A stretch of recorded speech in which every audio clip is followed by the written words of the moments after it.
Hi, this is Brad with Weight Loss Walkthrough, where I'm sharing my weight loss journey to help you with yours. Please don't forget to hit the like button to help the channel out, and make sure to subscribe so you don't miss any future videos. The first thing I wanted to go over this week are a couple of new additions that I've added to my weight loss toolbox in the last 7 days. The first one is Fitbit Versa 2, and then the second one I'll show you right now.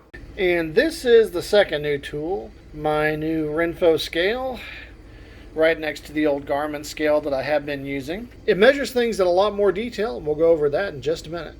So I can better show you why I decided to use these tools, let's go to my computer. All right, we're using Air Server to stream my phone through my PC so I can show you what I've been using with the apps. This is Fitbit, and since I have the Versa 2, I did get the Fitbit Premium. This is the amount of active minutes that you have in a day. Today it's been almost 3 hours. I've had a long walk this morning, had my first workout with the gravity transformation program today. That was a little over an hour, and did a lot of walking in the grocery store today too, trying to pick up some new groceries to go along with the diet that the program recommends. I am not certain about the steps and the miles, though. Those do seem a little bit excessive. I would have believed 7 to 8,000 steps, but almost 12,000 does seem a little bit high for me. I will have to watch that going forward just to see how accurate I do feel that is.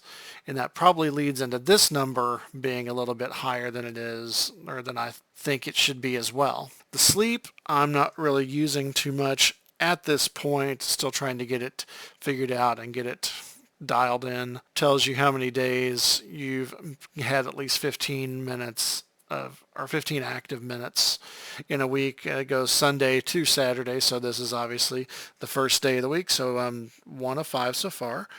Heartbeat, do keep an eye on that, particularly when I'm walking or when I'm doing the strength training to make sure I do stay in the fat burn zone. This is more of a reminder to help you get your steps in. I really don't pay attention to that because I get a lot of my steps in the morning, going on a walk first thing in the morning when it's nice and cool outside.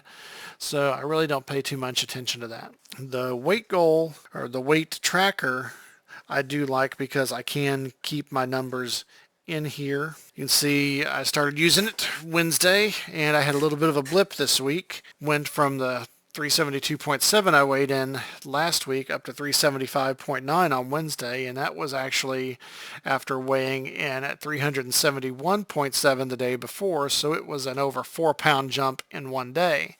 And if you do measure your weight on a daily basis, you will see things like that happen in both directions. It will go up, it will go down. It's just one of the things that you do have to deal with. Some people may say I'm a little crazy for weighing myself every day, but the studies do show that people who weigh themselves more often are more likely to hit their weight loss goals because you're keeping the number foremost in your mind. The water, I do track that, although I do need to update it. I have not updated it as much as I should have today. It should actually be 64 ounces instead of 24. And then the food logging, I do use that religiously now. I had not done that the first 6 weeks, but since I got this and started logging, it's actually been kind of surprising. So it's definitely something I am going to use all the time going forward. And this is the Renpho app. As you can see, it has 13 different criteria that it measures. And if you click on any of the numbers, it'll actually give you more details as well. Thank you for telling me I'm obese. I know that, Captain Obvious. That's what I'm trying to fix. Same thing with the BMI. Yes, I'm obese. Thank you, Captain Obvious, again. Body fat percentage, and again, thank you. I already knew that. Fat-free body weight is muscle and bone.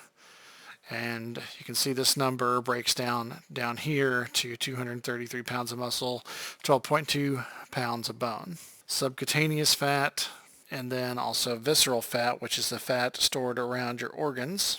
And yes, excessive again. High on the subcutaneous. Body water, yes, I know I do need to drink a little bit more water. That is one thing I am trying to fix.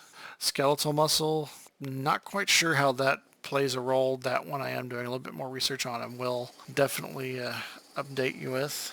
Muscle mass, yes, I do have a lot of muscle under there. Hopefully I don't lose it while I'm trying to lose the weight. Bone mass, I'm an average. Protein, yes, I know I need to get more protein in my diet. That I'm working on. And you can see my BMR is a little bit below average for my weight. And then my metabolic age is telling me that I'm older than what I should be. That's definitely a number I want to get fixed. So you can see with the two new apps, it gives me a much broader picture of my overall health, so that way I can make changes and hopefully get through this journey that much quicker. And I do have one more addition I made this week as well. I started the Gravity Transformation 6-week challenge, and I will update you next week on how that goes. Well, thanks for tuning in. That's it for this video, and I'll see you on the next one. Later.